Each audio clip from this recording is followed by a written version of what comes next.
Knitters, Faye Lim from Strand's Knitting Studio in San Clemente, California. And today I have Off My Needles, which is now a class, and we're going to talk about mosaic knitting. Stay tuned.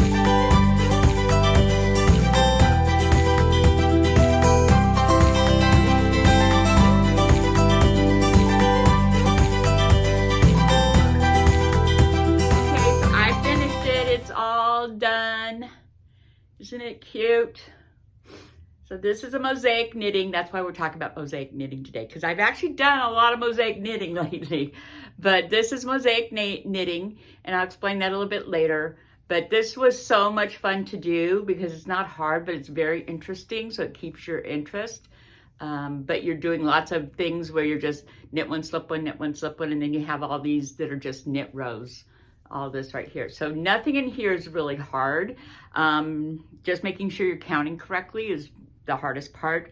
And that's actually just setting up each section. Once you get the little section set up, then it's pretty simple because you got markers.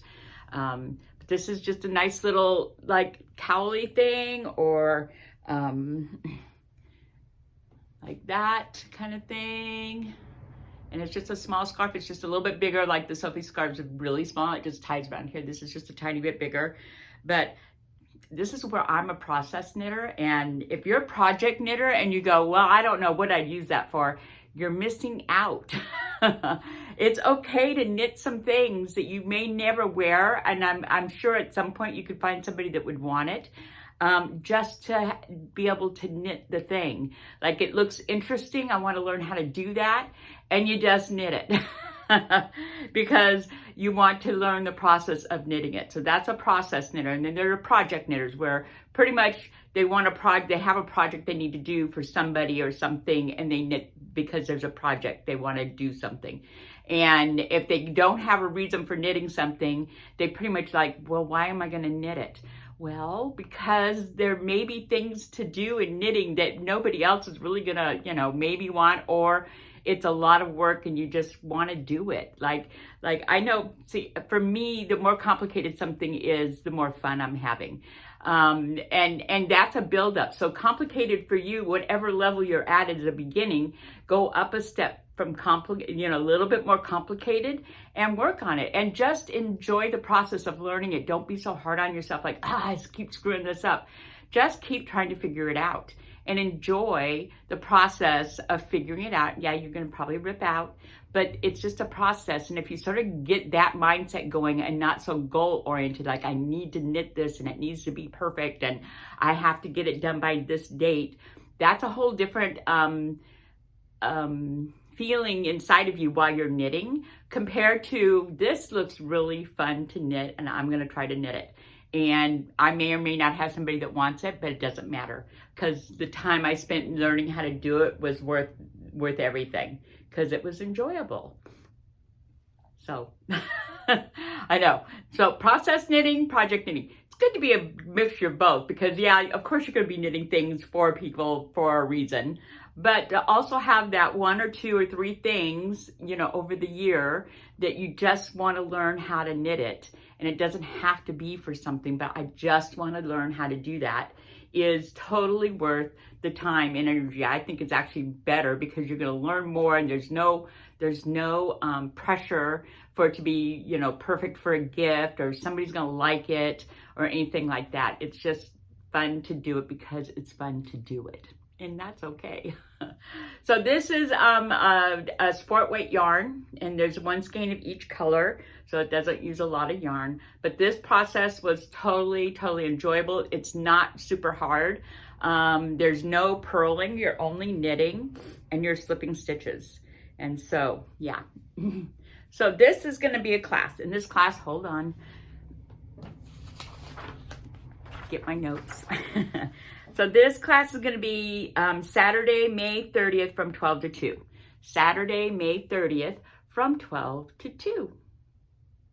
Okay, mosaic knitting. So what mosaic knitting, and this is a perfect technique to dip your toe in something interesting, because it's not that hard. Because even though you've got a lot of color work going on, you're going to see a lot of color work in everything I'm about to show you.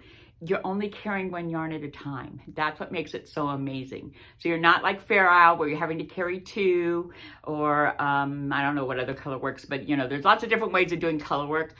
Striping is not, but Fair Isle is actually the one most people think about. And Intarsia is a whole different thing. Even though you're only carrying one yarn, there's a thing to that. This, you're only carrying one yarn for 2 rows. Then you come back over here, you pick up the other color, 2 rows, pick up the other color, 2 rows, and it makes it easy to be able to do this. And the only thing you have to pay attention to, your slipping stitches. Okay, so anything that looks like this is a knit one, slip one, knit one, slip one, knit one, slip one, knit one, slip one. That's what creates this. So slipping stitches creates the vertical lines, because when we're knitting, we get the horizontal lines. But the mosaic allows you to get these vertical lines, which you can do with, all right? So when you're doing this, the one thing is that you've got your yarn, and if you're on the right side, your yarn's gonna be in the back, and you want the strand, so there is some stranding going on. See these little swoops of color, okay, because you're carrying a yarn behind a stitch, but it's just one stitch, so you don't have to worry about like what Fair Isle you have to worry about if there's 5 or 6 stitches that you yeah, there's stuff to worry about. This one you're never more than one, yeah, well, you may be 2 stitches, but it's almost always 1 stitch. And so then if you're knitting, automatically your yarn's in the back, on the back side of the fabric, and you can just do it. Knit one, slip one, knit one, slip one, knit one, slip forth. On the wrong side row, I'm not gonna say the purl row, the wrong side row, because everything's a knit row. So, but if you're looking at the wrong side row and you're knitting, then if I don't move my yarn forward, my carry along is gonna be on the front of my fabric. So that's the only little trick, and that's not that hard. You just have to understand it and know that that's happening. So yeah, so that's mosaic. So now it's things that we have in the studio that are mosaic. So this is called the shift. There, and some of these have multiple versions of them that the designers have. It was such a popular pattern that they've designed it, used that pattern to design different garments and stuff. So this is called the shift. It's a pretty large shawl, but she also has it as a cowl thing, and she might have it as something else too. But this is Andrea Mowry, the shift. Huge pattern when it came out. It's been out for a while. But again, you're changing colors here, being changed. So you have 2 yarns going, and they're different colors so that they're playing off of each other. But all the color shifting is done with slipping stitches. That's it, slipping stitches. So this is another mosaic. And as I said, if you don't want to make a really big one, you can make her smaller ones, and just to try out the mosaic knitting. The next one I have is Luminaria, which is by Lindsay Fowler. And this one I did this year.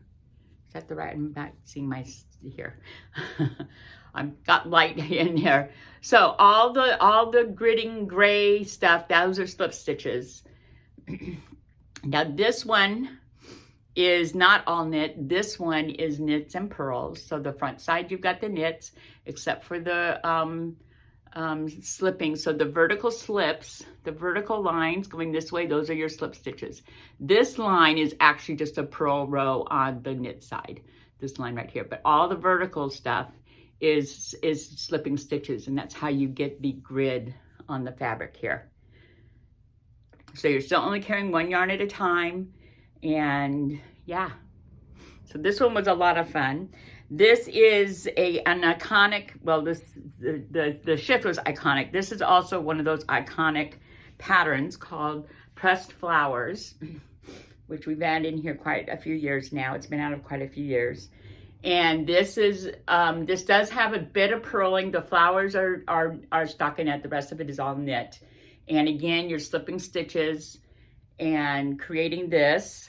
So this is a pretty good project. Advanced beginner, you know, to intermediate. But she has used this in anything you can think of. So she has little small scarves. She has a sweater or 2. She has socks. She has a hat. So this pattern became so popular that she put it in a lot of other things.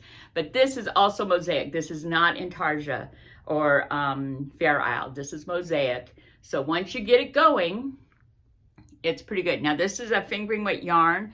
The Luminari was also finger weight yarn, but this one, let me see where my pressed flowers, I think this is on like a 6. So even though you're on fingering, and I've actually had people do this with DK too. It's just a little bit bigger, but I've had people do it with DK. Matter of fact, I think my black yarn is a DK weight yarn and my flowers are fingering weight yarn, just because that's what we had in the store and it actually worked out pretty good. But this is, once you get it down, this is a really fun pattern to do, but it is a large pattern. So she does have smaller versions of it in other patterns. Okay, so this is Lavender Lake, which I also did this year, which is also a mosaic. So this color work part right here, that's mosaic. This was a really fun pattern to do. Once you've got it down, it was just a really fun pattern to do. And then you have a stockinette section, and this is a slip stitch too, a sort of interesting slip stitch to get that pattern there. So you would learn several things in this, and it's not as big as some of the others. And I'm pretty sure this was DK weight and 1 skein of each color. This was Dream. I know it was Dream. So Lavender Lake was Maria del Soto. I also have a mosaic block in the year-long class, this mosaic block, which is a pattern that you can just get that pattern and just do a square for mosaic. So you can find mosaics like dishcloths. Actually, there's some really cute dishcloths. So if you go under washcloths or dishcloths on Ravelry and put in mosaic, you'll have some really cute mosaic squares that you can do. I'll put a couple up here that you can do. So it's just a square, so you're not having to do a whole bunch of stuff just to try it out.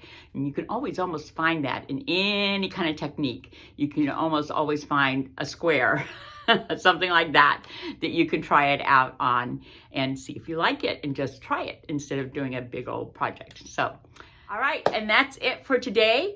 And the weather's turning beautiful now, yay. And summer yarn is gonna start coming in pretty soon, so I'll be talking about that in the upcoming weeks. And I hope to see you in the studio real soon. Bye.